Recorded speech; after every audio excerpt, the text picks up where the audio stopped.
feeling and fungus. But aren't the poor used to it? Protested the man from Norfolk. Dr. Fell sank down in his chair and pushed his fingers through the stubby gray hairs that stuck out from his low forehead. He's only one of the ugliest chaps I've ever seen, thought Barter. But he has good ideas and good drink. No, Barter, no. That's another pretty, comforting, easy lie. The human consciousness is not confined to what you can see of the body or of the habits of the body. We all carry about with us something distinct from the body, the thing that says, I am I. This something, the soul, never gets used to any human situation. It finds itself landed, or it finds itself riding the waves, never used to anything. At this point in the conversation, both the men started up, straight in their chairs, and glanced at each other. Someone's moving about up there, said Mr. Barter grimly.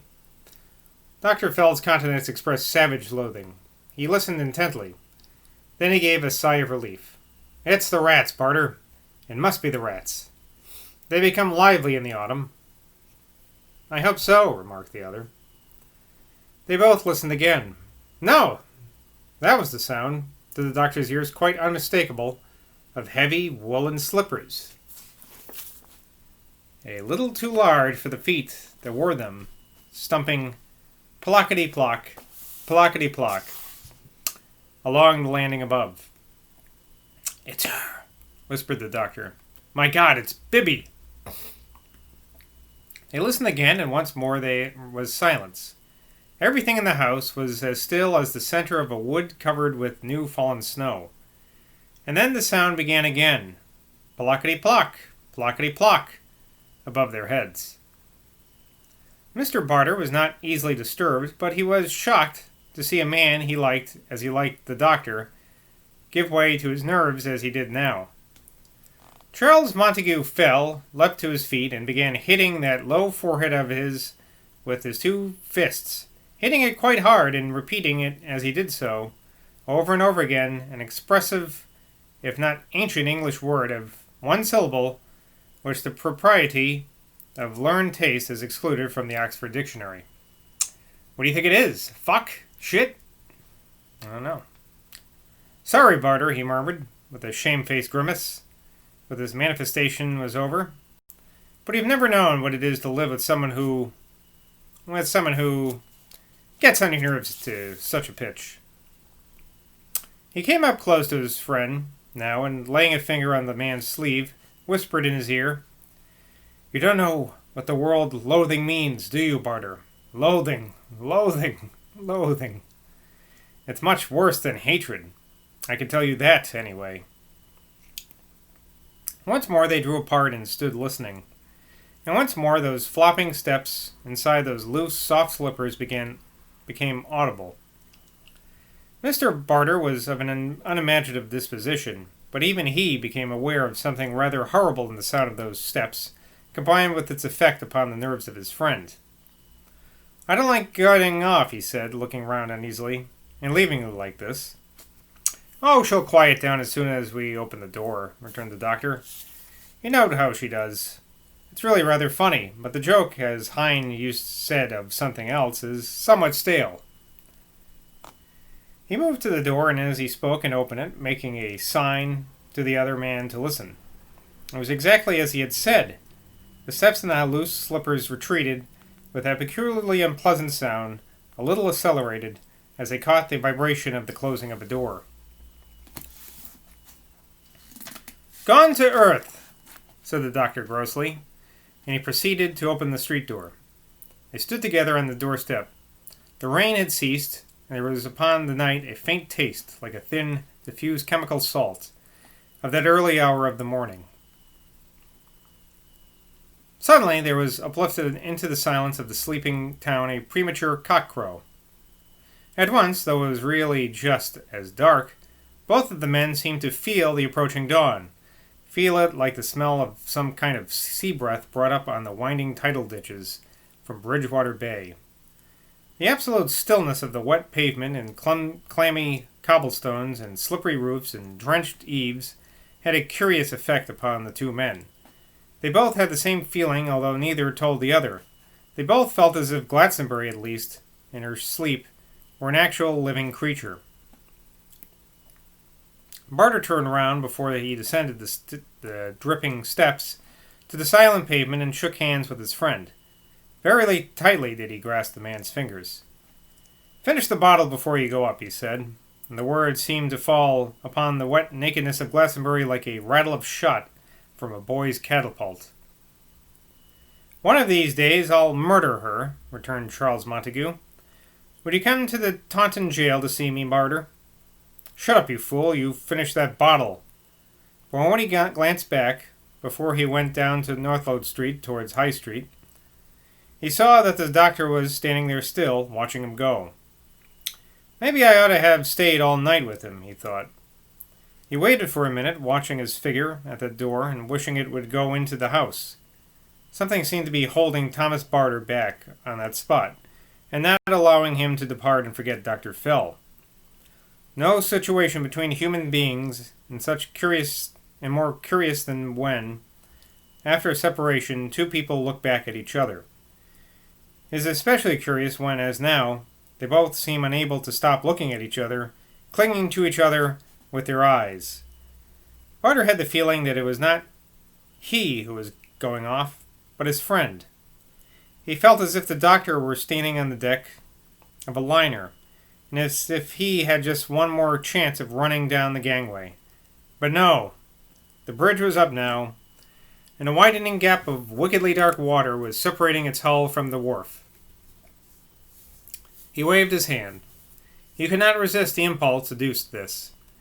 It was indeed the merest chance that he resisted the urge to run back.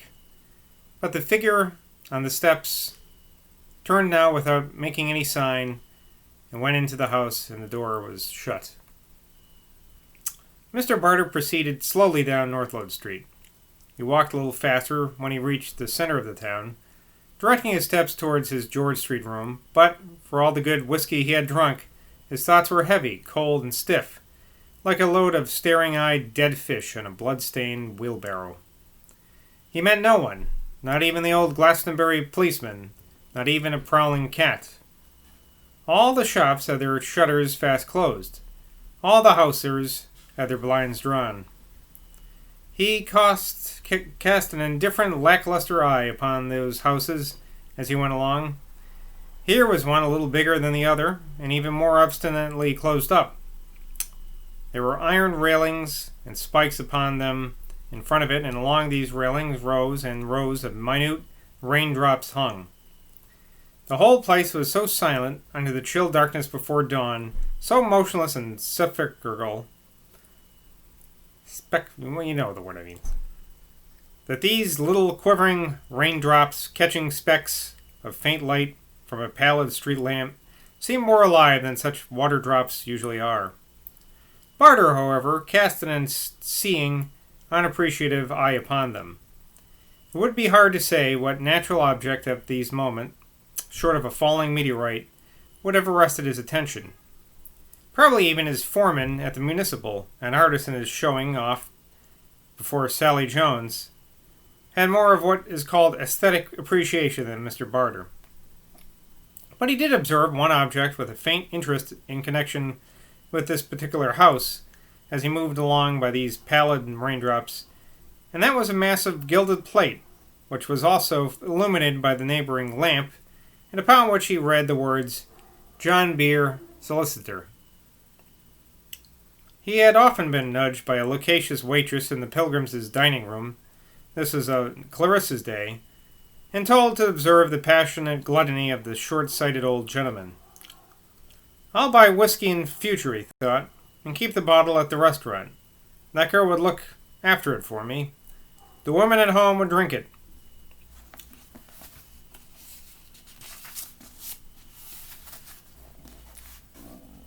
His mind called up the alternatives, and he tried to weigh them against each other. The coziness, the good cooking, the air, the ale, on the one hand, but with hostile wenches set on to bait him by Clarissa. and on the other a filthy, dreary little chop house, with wretched cooking, but with a bosom nice girl to bring him his bottle, carefully guarded by herself, and with hot water and lemon gratis, if you wanted them. The importance of this dilemma had brought his steps to a momentary stand in front of Lawyer Beer's house, and before going on he glanced up at its mellow Queen Anne facade.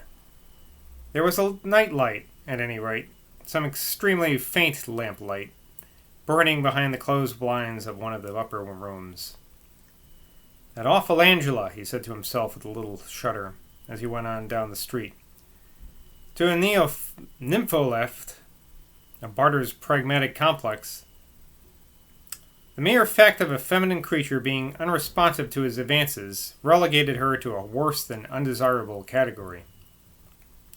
Angela Beer, as a matter of fact, for Barter was right, albeit about it being her room, always put out her light when she went to bed, but today, because of the terrific storm of rain that had descended upon the close of her party, she had pressed her friend Persephone to stay the night with her, and not to attempt to return to Dickory Cantle's unappealing place, and to this proposal Percy had consented, making the stipulation, however, for she never slept in total darkness, that there should be at least a night light in the room.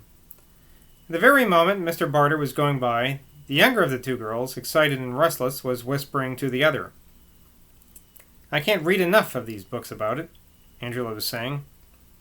"He's got the most thrilling ones. Every one that's been written, I should think."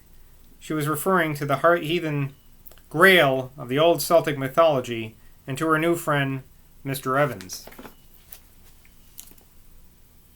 There was something weird about the whispered conversation in those last hours of the night before the faint, cold dawn breath, more like a sigh of something dying than a cry of something newly born, crept over the wet hills, stole along the town paths, touched the gateposts and the dams and the stone bridges and the floating weeds in the ditches with its silent approach. Both the girls were sensitized and spiritualized to an unusual pitch of feeling, but nothing could have been more different than the way they felt. "I love to hear you, Angela. Go on, tell me more." Thus did Percy reply. Thus did Percy encourage her, but in her heart she drew away. Why was it that nothing seemed to satisfy her, to hold her, to cast a spell upon her that could last? A curious and subtle weariness weighed upon her now. There seemed something mysteriously sad about everything in life, as she saw things now, in the deep silence, only broken by his feverish voice at her ear.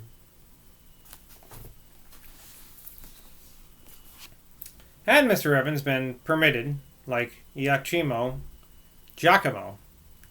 in Shakespeare's play, to pass a vigil in that chamber, his druidic imagination would certainly have been stirred in the depths by the sight of those two lovely heads under the faint illumination of that flickering nightlight in its small crimson glass. How white was the complexion of the younger, how gypsy brown that of the other. Persephone's dusky curls lay against her pillow like autumn leaves upon snow, and her face had a faraway, weary look, as if the enchantment she sought were not here, not anywhere in the rain-drenched town, not anywhere in all this Gladwin and hair of Somerset. Perhaps not anywhere in all the round earth.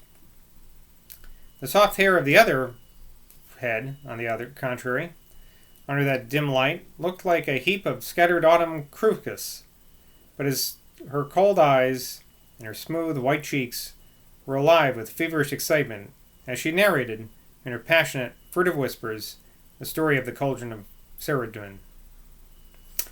That cauldron was the real Grail, you know, and it was that made Taliesin young. Then, without a second pause, catching her breath in a particular way she plunged into the tale of Math, son of Mathonwy, which Mr. Evans had shown her in the Mambigonian. Arianod, which means silver circle, laid destiny upon her son Lew, she whispered, that he shall never have a wife of the race that now inhabits this earth. Well, said Math, we will seek, thou and I, my charms and illusion, to form a wife for him out of flowers. So they took the blossom of the oak, and the blossoms of the broom, and the blossoms of the meadow sweet, and produced from them a maid, and they baptized her and gave her the name of Blondenwood. Well, we'll end it there today. Stay safe out there, everybody.